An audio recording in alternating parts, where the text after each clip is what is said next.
그런데 민주당에서 시작부터 악재가 터졌습니다. 또 성비위 사건입니다. 당 정책위의장을 지낸 86그룹 3선 박완주 의원이 성비위 문제로 당에서 제명됐습니다. 박지원 비대위원장은 방금 전 기자회견을 열고 사과를 했는데요. 이 성비위 사건이 더 있다는 이야기도 들립니다. 민주당 현장 연결합니다. 최선 기자, 이 당 지도부 기자회견은 끝이 났습니까? 네, 조금 전 윤호중, 박지현 민주당 공동 비대위원장이 박완주 의원의 성비위 사건과 관련해 대국민 사과를 했습니다. 박지현 비대위원장은 우리 당은 잘못된 과거를 끊어내야 한다며 당내 반복되는 성비위 사건이 진심으로 고통스럽다고 말했는데요. 민주당은 앞으로 당내 젠더 폭력에 더욱 철저하게 대응하겠다면서 예외 없이 최고 수준의 징계를 하겠다고도 했습니다. 지금은 국회 당대표실 안에서 질의응답이 이어지고 있습니다. 피해 여성은 박 의원으로부터 성폭력 피해를 지난달 말 신고해 당 윤리감찰단이 2주간 조사를 벌인 것으로 알려졌습니다. 안희정 전 충남지사 측근으로 꼽히는 박 의원은 지난 2010년 지방선거 당시에 캠프 대변인을 맡았고 올해 초까지는 당 정책위 의장을 지내기도 했습니다. 박 의원은 아직까지 입장을 내지 않고 있습니다.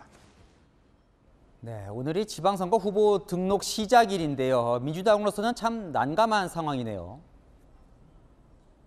네, 지방선거를 앞두고 반복되는 성비위 사건으로 중도층은 물론 지지층도 이탈할 수 있다는 우려가 커지고 있는데요. 민주당은 지난 총선 이후에 박원순 전 서울시장, 오거돈 전 부산시장의 성비위 사건이 잇따라 발생했고 수습 과정에서 피해 호소인 등의 표현을 쓰면서 2차 가해 논란까지 일었습니다.